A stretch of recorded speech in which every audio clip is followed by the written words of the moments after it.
so that's the power as well of, why we do things like these podcasts, isn't it? Because if people hear and they resonate and they've chose to listen to something they think's going to help them, this could be the thing that then spurs them to make a change or do something differently to feel better and live happier.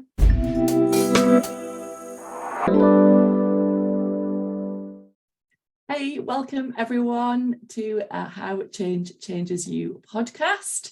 Very excited today to be speaking with Nicola Mercer. Hi, Nicola. Good morning. How are you doing? Hi, I'm really good. Thank you, Christine. How are you? I'm really, really well. Yes, I've got my springtime top on today and a bit of colour. Bringing a bit of sunshine. Yeah, dressed like a daffodil. For those who are listening, I'm wearing a yellow jumper and not watching this on YouTube. So we are going to be talking about Nicola's change story today because, obviously this whole podcast is about really listening and understanding people's change stories because we all have one.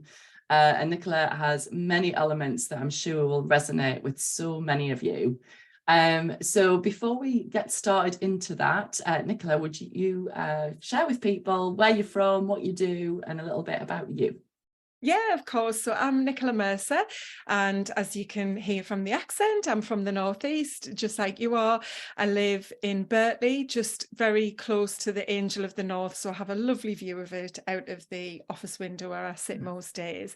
I'm mum to a fabulous 15-year-old daughter, and I set my business up, Life Now Coaching, about just over a year and a half ago. Which we'll come on to is the change story. So I help people to embed sustainable, healthy habits into their lives. I'm here to help normalize what healthy living is so that kids grow up, just having healthy habits is a very normal part of who they are. That's my big vision and purpose of what I want to achieve. So I'm really passionate about helping everyone to feel great in their life, but to really help start to shift that narrative about what being healthy means so that we can all, take control of how we feel and help, raise that younger generation to feel healthy, happy and strong. Yeah, I love that so much. And when you were talking there, I just kind of pictured almost the ripple effects, right? Because I think for a lot of us, and certainly those of us with children, some of it is about embodying that change so then we can model it for our children to kind of say, actually, this is what you do, this is how you do it. So they actually grow up thinking, all right, that's the norm, as opposed to, not looking after yourself, right? Yeah, exactly. And I talk about that ripple effect all of the time because in so many different things that we experience in our lives, we often miss that ripple effect, and it's something that I've certainly witnessed in my life through my story, and being very conscious of when I became a parent, and wanted to try to model, I don't know, a certain way of life. You learn, don't you, from your own experience of being brought up in your own life, how you want your kids' lives to be. And it's not about necessarily putting them into your perfect mold, but just trying to guide them as best you can. And, I worked in corporate for Nike for 20 years. And so I learned so much about the power of, taking care of yourself, especially through sport and being active, that it's something I gradually grew a very big passion and alignment to with my own values. Yeah. No, I love that. Well, you've already kind of given a hint as to kind of what we're going to be talking about. So would you like to, make a start just to share the beginnings of quite a significant change that you've navigated in your life? Yeah, so in 2020, obviously we went into the lockdown, and I'd worked, for Nike at that point for 19 years, and COVID was a bit of a kind of change period for me, like many people, where you do start to reflect on how your life was pre and post, but we were in the midst of it at that point. I think it's something any of us that have lived through it, we're always going to refer to now as like the pre-COVID days and then the post-COVID days. So I was in quite a difficult place when we went into lockdown. I'd lost my mum quite suddenly in the summer before COVID. I'd moved house for the second time in 2 years and moved my daughter to a completely new area and new school. I was struggling still with very low self-worth and self-esteem and anxiety and panic disorder, which I'd had since the age of 19. And going into lockdown and suddenly being thrust into full-time home working, as opposed to turning up at the office every day, traveling to London, to other places, being amongst people every day that I went to work for Nike, something in me started to shift that I thought, oh, I've realized, I knew I was stressed and I knew I was unhappy and I was struggling, but being in that kind of enclosed, different way of life, it certainly didn't slow down for me from a work perspective, but it gave me that kind of opportunity to take a step back and see why I was struggling so much, because I realized how pressured my job was, just sitting here like I am right now on this podcast in this little room in my home. I was mega stressed and working so many hours, and realizing why I felt even worse when I was having to do it hiding crippling anxiety, low confidence, lack of self-esteem, traveling, being the CEO of my family and home, and everything just started to come together. And I thought, oh God, yeah, no wonder I've been basically, surviving and really feeling quite unhappy for many, many years. And through the lockdown period, I had quite a severe fall and unfortunately broke my wrist and had to have a plate put into it. And it's kind of very like interesting metaphor way of looking at it, that break to my bone in my wrist was the break that kind of catapulted the change that I then went through. Because when I had that experience, it was quite a traumatic fall that I had, and I knew it could have been a lot worse than what it was. I could have had a head injury or broke my leg or something. As it was, I was out of action for 10, 12 weeks where I couldn't drive. We went back into lockdown. I was very isolated, and I just thought, my God, life is so fragile. Here we are in the lockdown. So many people are, devastatingly ill or dying with COVID. I've had this accident. I saw what my mum went through. I've had well over 20 years of struggling to just cope and exist with the mental health challenges I had. And then, while I had the cast on my wrist, work told us that we were going to go through a massive restructure and that it was likely many of us were going to be affected. And within 2 months, it became clear that my job was no longer there, that over 50% of the UK team for Nike Wholesale were being made redundant or losing their jobs. There were other jobs if you wanted to move into Europe or to London potentially to do something different. And I don't know what it was. There was just this like little flicker of a light that said, oh, this is meant to be. And it was almost like a get out of jail free card. I'm not saying it was free because I was the main earner and the thought of losing my job was blooming scary. I had no idea what I was going to do. I didn't have a plan B, but there was just something there that because of everything I'd experienced with my mental health, and then, like I say, my mum, COVID, breaking my wrist, just thought this is meant to be. I think this is an opportunity. I was 45. I just celebrated my 20th anniversary with the company. And so I just took it as an opportunity, and without knowing what I was going to do, kind of thought this is meant to be. It's like, it's fate, it's serendipitous, whatever way you want to look at it.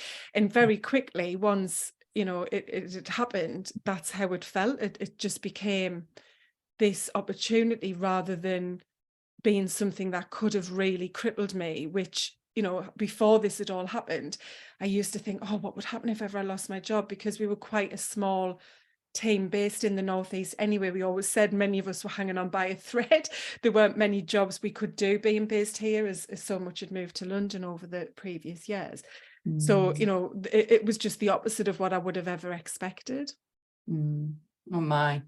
Thank you for sharing all of that, Nicola. And I can attest to, certainly a lot of the people that I work with would resonate with what you've shared. And I think you know, it's a really interesting thing, isn't it? We talked earlier before we started live about the compounding effect of stress, and that I think for a lot of people, lockdown was this forced pause. But with the forced pause, it almost kind of heightened the symptoms almost. So then you couldn't distract yourself like any longer almost, because I think when we're busy being busy, we normalize, you know, that stress and think, oh, well, this is just the way it is. And then we're surrounded by everybody else that's doing the same thing. And you're like, well, this is just, I've got to suck it up. And I think it's really powerful what you shared of how, you know, symbolic that fall was. It's because I'm a huge believer that, you know, the universe or life kind of puts things in place that actually kind of shakes you awake a little bit. So I love the analogy of actually that break to your wrist was the break you needed to break out of that unhealthy pattern that you were in, right? Yeah, you said that really well. And you're right, we get caught in the spin cycle of life. And so although I knew I was struggling and I knew I wasn't happy, you've just got to exist because you've got to go to work every day. You've got to get your child or children to school. You know, you've got to live, haven't you? And that was exactly how it felt, was when we were in lockdown. Life was the same, but not the same. And so I was able to really take stock of how I felt and why I was struggling so much, because when I took away the having to leave the house at a certain time, the having to get the train to London every week, having to stay in hotels, having to prep, you know, my husband and daughter in the home to go away, it was like, oh, okay, now I still feel anxious, I still feel stressed, I've still got to work, I'm still unhappy in my life, I'm still like this. And I've took all of that away. No, the wonder I was literally a breaking point so much of the time. So it was a very interesting time, and I hear from people how much that period impacted, you know, what they've done post COVID, because it has brought so much to the surface. And one of the other changes that I've then experienced is I'm actually now divorced from my husband, because that was a big part of the struggles that I had and the unhappiness I was feeling.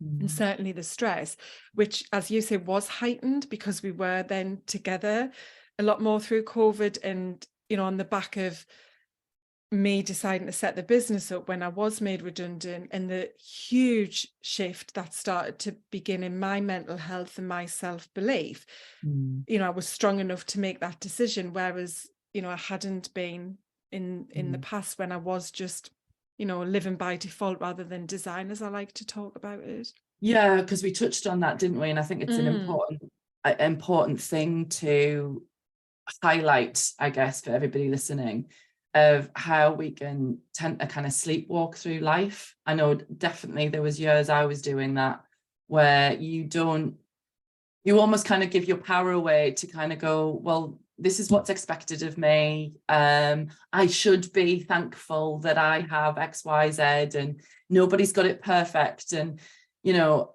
I look back and kind of think, God, you know, I rationalized away the true way that I was feeling for the sake of keeping everything, you know what I mean, like on a level almost. But by doing that, and I think from the sounds of it, this break that you had, and then the realization of like, hold on for a second, this is my life. And especially, you know, losing your mom, everything that then happened, I think you start to question and look at your relationships and thinking, well, is this helping me or is this draining me? And so you start to actually, and this is why change can be so scary and hard, because it forces you to make some very hard decisions, right? Yeah. And, you know, when we're caught in that negative spiral, it's so easy to stay there. It's kind of like a seesaw. It's easier to be on, you know, whichever end you're on is the easiest end to be on. When you're up in the air, it's easy to just stay there. But when you're the one on the floor with your feet on the ground, it's easier to stay there. And when you're in that negative place, and like we keep saying, you just have to get on with things, it feels like it's easier to just put up and shut up. But then the reverse happens, you know, when you're in that upward spiral as opposed to the negative one, it's easier to stay there as well, because that becomes your new norm. So it's a very interesting kind of contrast and difference. Yeah. But either way it becomes just who you are, and you kind of accept, well, this is the way that it is. And that's Yeah. why, you know, I didn't try to change things because it was scary. You know, there were little things I did try to change, and I did try to make improvements, certainly in my health, because of how I was struggling for many years with mental and physical health problems. You know, so I had to try to change, because I was struggling to Mhm, mhm, just mhm, get up and go to work mhm, for mhm. on and off for many years, and so Mhm. on.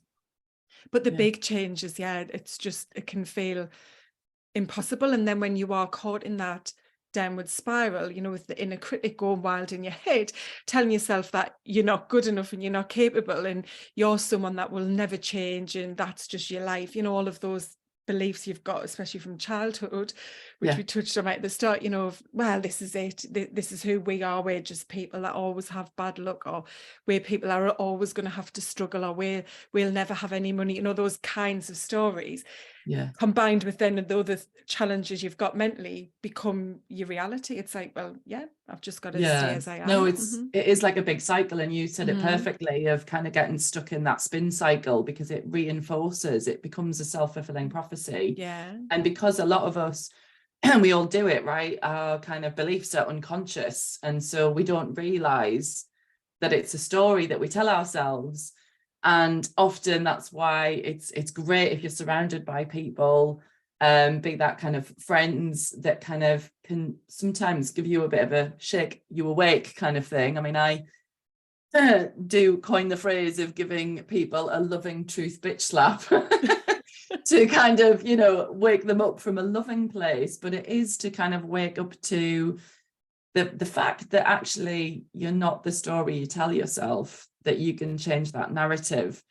But I'm interested for you then, given that you had really struggled with anxiety and panic attacks and that kind of thing, and then you went through this, presumably it sounds like quite a dark time Mm. of kind of going, oh my God, everything's falling apart, and you're trying to come off the back of, you know, keeping things together.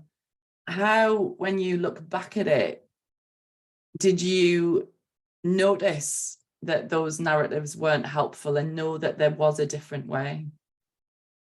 Yeah, I mean, it's been a long journey. And Mm, you know, when I started to suffer with anxiety, it was 1995. So back then there was no talk of mental health. Even the doctor didn't use that phrase. You know, the doctor was actually yeah, very derogatory to me about what was happening. I think he right. thought I was just some kind of freakish girl who kept coming into his surgery busy begging for help, you know, and thought maybe Mm, there was something else I wasn't telling him. But what I did was I, I started to search for a fix. And so for years and years, I just tried to find something that was going to get rid of them. That's what I was trying to do. But I didn't realize that through all of that effort and, you know, trying new things, research, and before any of this was mainstream, you know, mm, things like hypnotherapy, like mm, Reiki, like different counseling and therapy and self-help books and yeah. so on. I was I was putting information in. I can't say much of it made any difference back then, Mm, but I now can see over time it was feeding in. And I think it took a lot of years to start to realize that that wasn't really like the total of who I was. yeah. You know, like, yes, it was a part of me, but it wasn't that. There was something inherently wrong with me, and that I was different to anybody else, you know, who I used to look upon as everyone else is normal and I'm not. And Mhm, that came about when I was pregnant, actually. So it would have been 2007. I had some um, coaching with a business psychologist through work. I was really fortunate to be offered a year's worth of one-to-one coaching as part of my you know, career development. right. And she was someone that I opened up to about how I was feeling, and for the first time talked about these inner beliefs and, you know, the way that you're brought up and how your childhood and your parents contribute to who you are, you know, the whole nurture versus nature thing.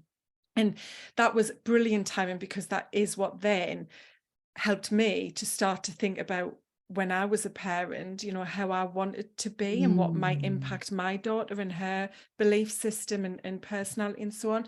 So I think that was the first time I started to think, actually, maybe I can start to feel different about who I am, and maybe there's a way. And I think when I had her, I had a really great time. I was on maternity leave. Not being in work Mm. was again like such a release for me. I felt like a very different person. And then when I went back to work, it quickly spiraled downward. I had a hellish few years. It very, very difficult mentally and physically. Mm. Um, and then I think the big shift that started to help me to be in that better place by the time COVID, you know, the redundancy, those other changes happened, was that I really took control of my health in a very different way. So I was always firefighting. You know, I'd go Mm. to the gym as a way to burn off the weekend excess. Um, I'd, you know, try to eat healthy, but as a way to conform to societal norm for what I thought women should look like and how I needed to be happy. And instead, I took a very different approach because I came across the body coach, Joe Wicks, for the first time. And this was when he literally only just started out, and he was doing his whole lean in 15 thing and everything. And his program was on paper and stuff. And somebody at work shared it, and I tried her program. And then the next January, I thought, right, this is it. I'm going to do it. I kind of like him. I'm going to pay the money and sign up. And that was just a massive shift for me because I started to follow him. I wasn't really on social media, but I used to follow him. And just the whole ethos about, you know, working out for mental health and to feel good and to eat food that you enjoy to feel good. It just shifted something massively in me that over kind of a year to 2 years, I had quite a physical transformation in my body, but I had a massive mental transformation. And it didn't mean that the confidence issues went and the anxiety went. All of that was still there. But I did change jobs. I took a bit of a risk on myself at work, which I'd always held back from doing. In some ways, it made it worse because I actually put myself into situations that put the fear of God into me, which in some way heightened the stress and anxiety. But I was kind of like testing the water a bit because I felt so much stronger in who I was. I actually started to like myself. And so it was almost like I was fighting back. And that's why I do what I do now, because I can totally see how when you build your self-worth and that self-belief, the ripple effects Yeah. start to, you know, magnify, and it becomes, like we said, much easier then to stay in the upward spiral as opposed to the downward spiral. And so it kind of gets easier. And Yeah. so it was gradual, I'd say, over Mm. about 7 years from Mm. starting that first program with him, Mm. and finding just a new way of having a relationship with food that was so different to what I'd had since the age of like 13, when I was just constantly obsessed about calories, weight loss, the Yeah. scales. So Mm. that was a big part of it. And then, you know, the personal development on a more mindset side Mm. came, I Mm. think, really once I'd been made Yeah. redundant and Yeah. was in Yeah. this different place. Thank you for really detailing that. There was two things that like really shone out of like all of those golden nuggets that I wanted to kind of highlight, I guess, for those listening. You know, it sounds like very much like realizing that you can have the power to hop back in the driving seat of your own life. I think knowing Yeah. that, hold on, I get to decide, and how beautiful that becoming a new mum actually kind of and timed with you getting the support through a coach, right? And sounds like she planted some very powerful seeds there of actually there's nothing wrong with you, you're not broken, you're in a conditioning that isn't you. It's just, I mean, you mentioned it, didn't you? Nature, nurture, that we all just are a bunch of patterns essentially. And I mean, there's more and more evidence over time that's, you know, through neural plasticity to like cognitive behavioral therapy and all of those types of things, that we have the power to kind of go, right, that's just been my experience, but it doesn't have to be the experience I then pass on to my child. I can actually break that and choose different, because I don't want her maybe to go through what I went through. So that was the first thing, of that just objectivity, I think, and knowing that there is another way and you're not stuck in this, you know, there's not something, because I think we all, and I definitely remember a time when you think you are your thoughts, you think you are your feelings, you're not, you're experiencing them. You are the space in which all of that happens. And it's just being able to have that objectivity to see that, no, there are ways in which you can change it. So I think that was incredible that you shared that. And then the second thing that really stood out is the power of the foundational parts of your health, and actually prioritizing them first. And actually the byproduct of that, be it physical, is also actually mental, like, as well. Yeah, and this is what I'm really passionate about trying to get out there, because lots of women especially take action to try to feel healthier, but they do that through often a place of kind of restriction and denial, deprivation. You know, they come at it from like, oh, I must be healthier, and they go about it usually through their diet and maybe alongside that, or only on its own exercise. And that was me. You know, I thought, well, I'm trying to be healthy. I'm going to Weight Watchers. I used to turn up every Thursday night and get on the scales, and I'd go to the gym, but I didn't feel healthy at all. And that's the thing, you know, people then throw the towel in because they go, well, it's just not working. I haven't lost weight. I haven't hit my goal weight. You know, I'm not getting a six-pack, or I'm not fitting into that size 8 dress, or, you know, whatever it might be, or it's too hard. I don't even feel really any better for it. But it's because of the way that you're going about it. And that was the shift, was, yeah, exactly as you said, when I really did build solid foundations, it then reaped the rewards. Whereas before I was just battling it. It was like I was in battle, you know, with a baseball bat, just hitting a ball, constantly being like, don't eat that, go to the gym, go for a run, you have to do this. And I didn't really feel any different from it. But when I started to approach it with a different view, and then as soon as you start to feel those benefits, it helps to create more of that kind of growth, optimistic mindset, that you think, oh, actually, I feel like I do enjoy working out. And then it just became a part of who I was. And that's the key, is you want those healthy habits, those foundations, to be a part of who you are. You know, they say we are an output of our habits. That's what we are. You know, our habits equal our identity. Totally. Because you mentioned earlier being reactive versus proactive, right? And that's what I'm hearing in the way that you're describing this, is I think often if we don't prioritize these foundational parts of our health, then our whole baseline of health decreases. So then when life does throw us a curveball, which it inevitably always does, because like we're not in control really, when something hurls its way at us, be it, you know, the death of a loved one, or an unforeseen illness, or a fall, or like something, if your baseline isn't kind of, you know, set at a good level, it can like deepen your pain, and it can almost make you kind of fall further. Whereas what I'm hearing you say is that so rather than being the intention behind getting fit was to look good, to like appear to have it all together, and, you know, it's like very like kind of, you know, as we all have traits of narcissism in us, right? It's like, I want to look good and I want to like be perceived as this person.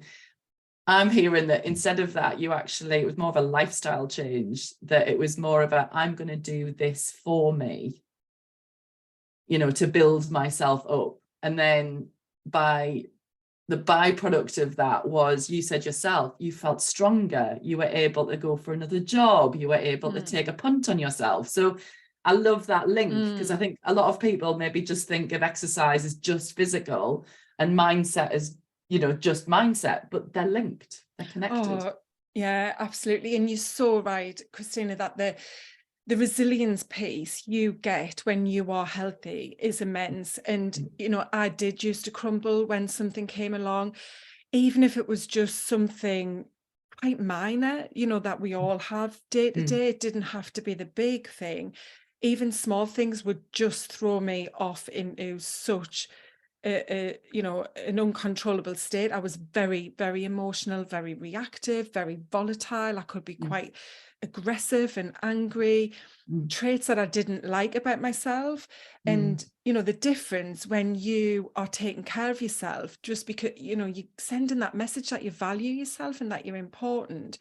Yeah. And, you know, that along with the physical and mental benefits that are being created, you know, in our physiology because of those habits we've got, you know, mean when something does come along, like when I did then separate from my husband and you know, he moved out and we started to get divorced. Although it was really tough, I was just like a completely different person to what I'd ever been before, because I just knew I'd made the right decision and I believed in me that I would get through it, however long that took. And so, you know, that's the power of taking care of yourself. I truly believe that. Yeah. And what you mentioned with, you know, the switch from it being to get a specific result, doing the exercise and diet, and to, you know, that was still my intention when I signed up for the body coach, but that changed when I got those feelings and when I started to expose myself to his point of view and his, you know, narrative and story of how he wanted to help people and why, and alongside with what I was starting to learn more about with Nike. So sometimes it's just those little things that one, and again, it, you know, I chose to expose myself to him. If I hadn't and I just kept going to Weight Watchers, who knows, I might not be here. But you know, so that's the power as well of, you know, why we do things like these podcasts, isn't it? Because if people hear and they resonate and you know, they've chose to listen to something they think's going to help them, this could be the thing that then spurs them to make a change or do something differently to feel better and live happier. Yeah, oh, 100%. And I think it's seed planting, isn't it? And that seed can come from random places, be it a podcast, be it, somebody who you follow, be it, you know, someone says something to you and it just lands differently and you kind of go, it's the old adage of, you know, when the student is ready, the teacher will appear kind of thing. But you can't, if you're not ready, then you'll be deaf to it. You won't hear it, you won't see it. And so that's why, and I know we mentioned this at the very top of our conversation, or maybe before we recorded, was unfortunately, many of us, definitely me included, have to have life smack us upside the head with something to actually shake us awake, to realize that actually, no, you're the driver in your life. You know, you get to decide the quality of your health and how you want to live. If you give that power over somebody else, then you are disempowering yourself. And then, you know, you can't really then blame anyone but yourself that, you know, that's the way it's gone. But I think it is important, isn't it? And something that you specifically said that I just honed in on as well, when you were saying that back then you were feeling kind of maybe volatile or like super sensitive. I also thought it was really important to highlight the link between exercise and emotional release, because I think for a lot of, and again, women specifically, it's seen as, you know, and much like in 1995 when you went to that doctor and he just thought, oh, you know, he's like a crazy female, it's probably just hormonal or whatever he thought. I'm assuming it was a male doctor. I'm just totally assuming that. Probably because I've had similar experiences in my past too. But I guess the link between actually practicing physical, like be that strength training, cardio, whatever, that actually moves the energy, because a lot of the coaching I do is all around energy in motion, is emotions, and they're not really good or bad, they're just different frequencies. And what I honed in on from what you shared was, if anyone listening to this says that, you know, maybe they feel a bit hypersensitive or they're feeling a bit reactive or volatile, or, you know, maybe something bad happens and they just fly off the handle, that's a sign. That's a sign that actually there are other ways, aren't they, to actually experience and release this emotion in your body to re-level you. Is that something that you find?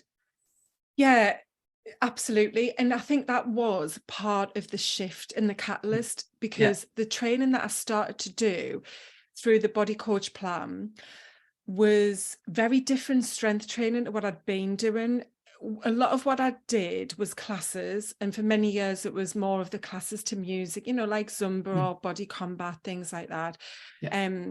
And the weights were just kind of like thrown in sometimes into the class.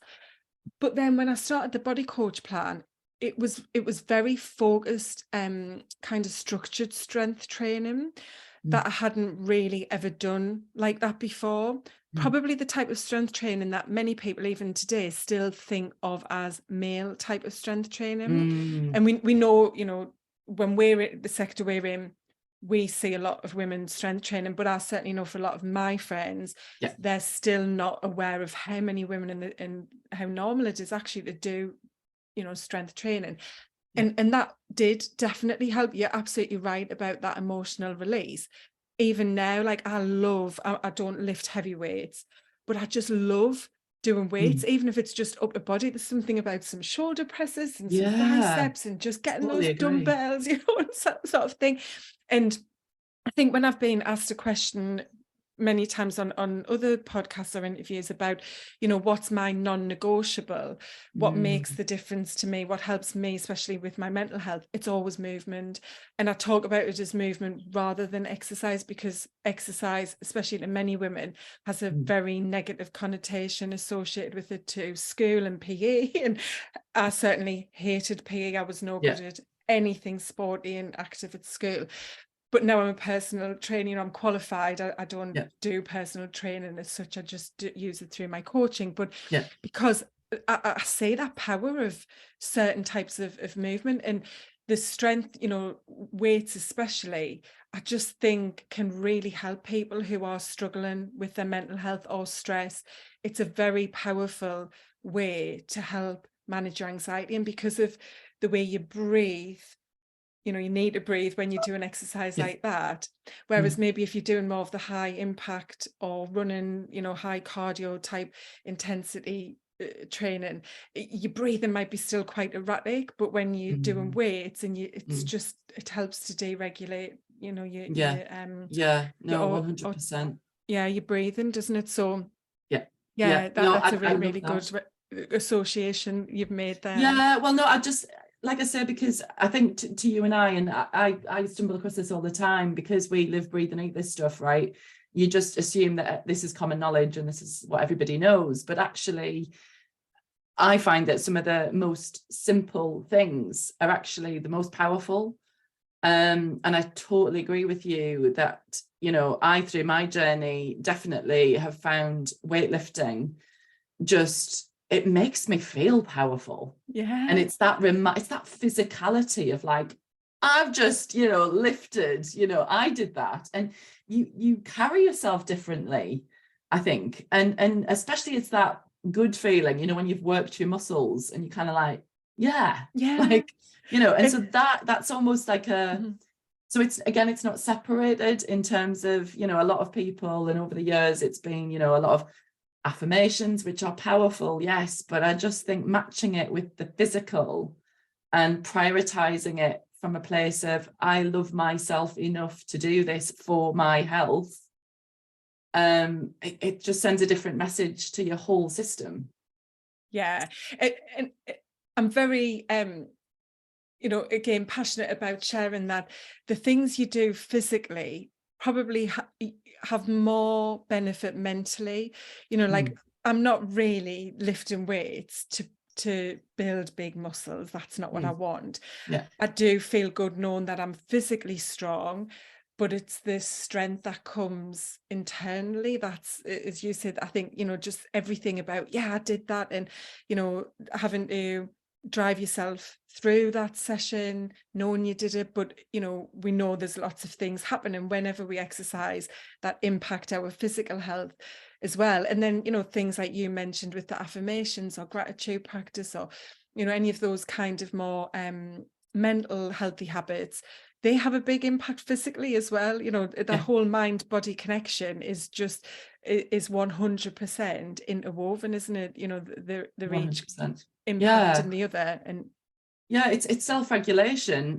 To mm, your point, I mean, when we were talking about your foundation, weren't we, of kind of being able to prioritize your overall health and see that everything is interlinked, and that if you do it from a place of, you know, we only get this kind of one body that changes throughout our life, and so it's how you're going to look after that body. And you know, it's like you service your car, you service like other things, like, you know, mhm. machinery that you maybe own.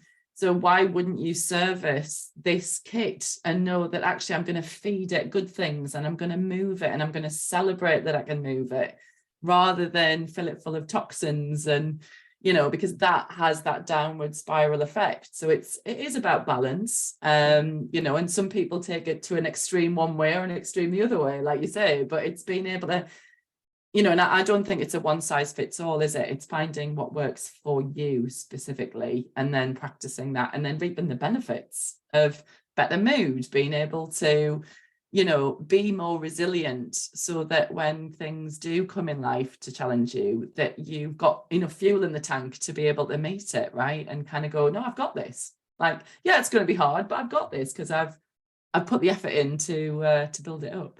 So Yeah, yeah, absolutely. I talk about the car analogy all of the time. So I love how you've explained that. And, you know, it's so, it's just so ironic that the one constant in our life is us. You know, yeah, that's the only certain thing, apart from obviously the death and taxes, you know, is that yeah, we have us for our whole life.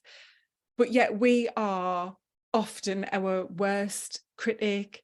mm, We're, you know, just so unsupportive to ourselves. We really probably are abusing ourselves in many different ways, even if it's just through the things that you're fueling your body with, you know. And I'm sure for a lot of people, there's a lot of, you know, mental criticism and so on going on as well.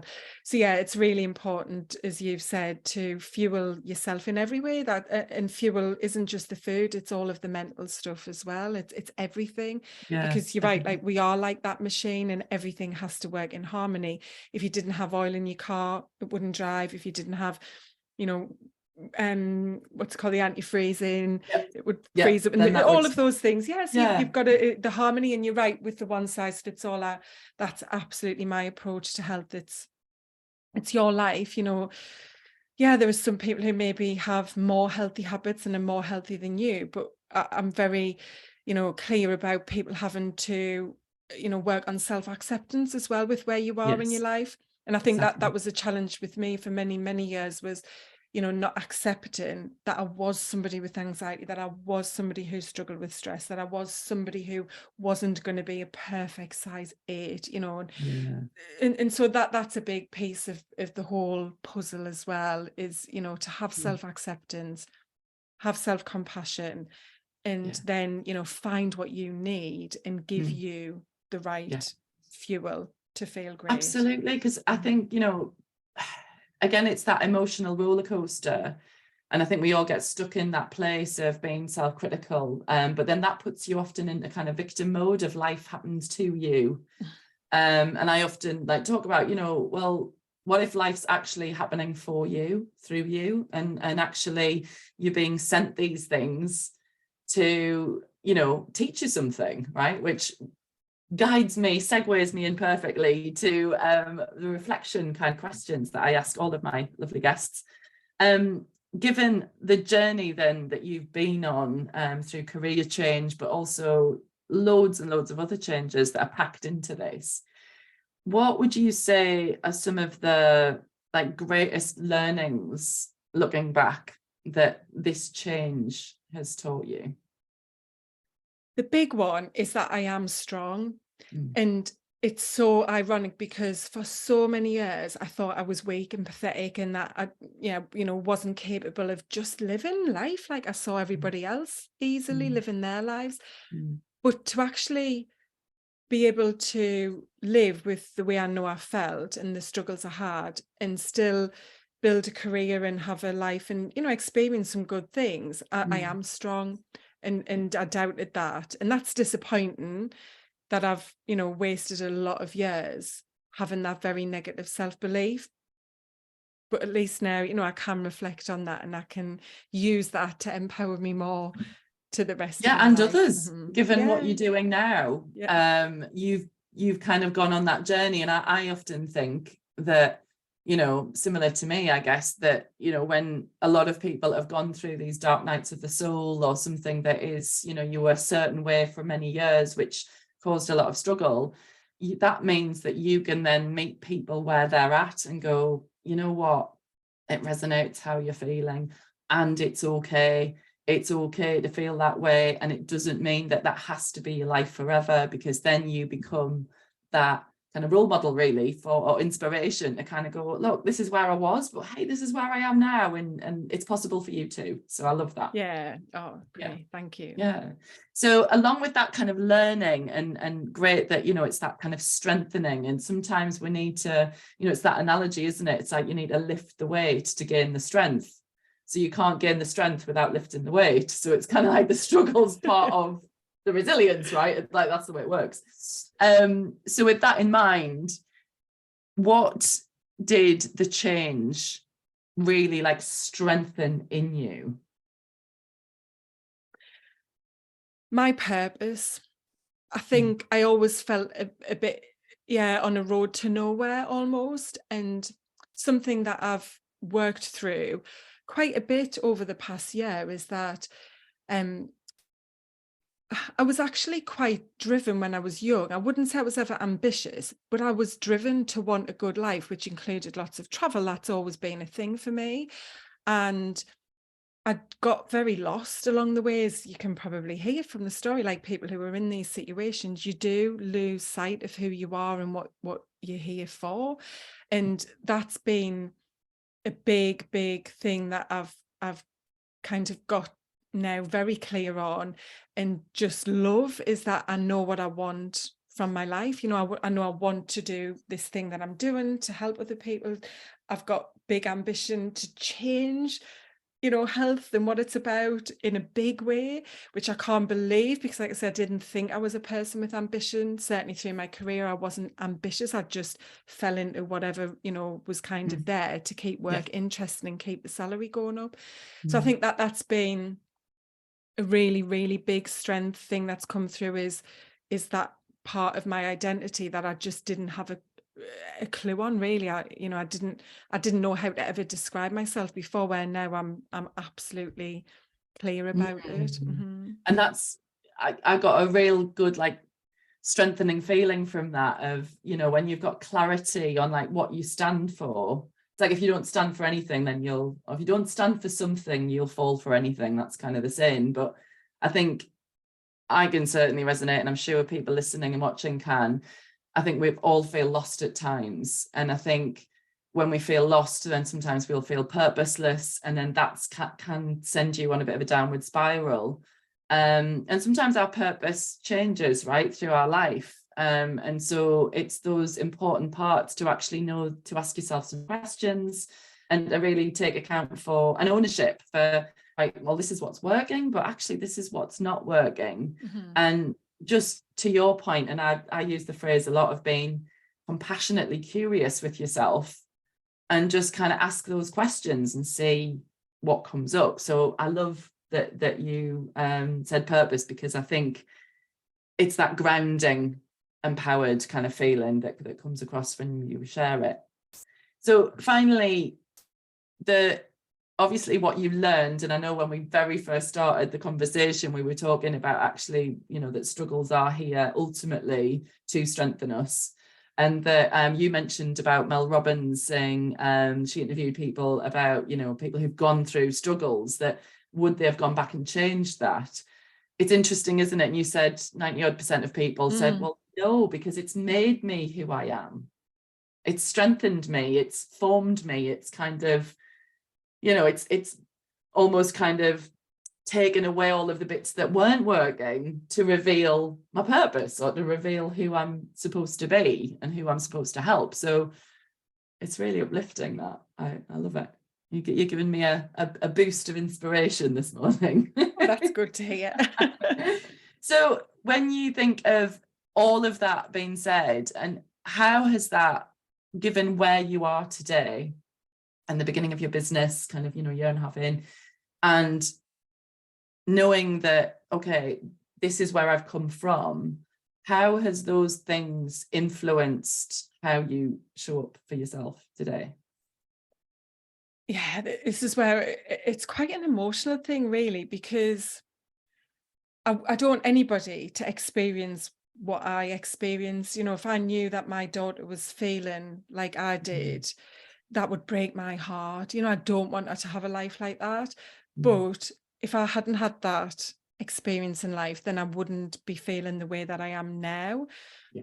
So, that's why I really like that kind of quote or call out from Mel Robbins, because, even when it comes to quite difficult trauma that people have experienced, often or more often people say they wouldn't change that because of where that's ended up taking them to in their life. Yeah. So, I do feel as though it's everything. What happened to me has been really I'm trying to think how many years, 27 years of health and wellness training to become a health coach. That's really the moral of the story.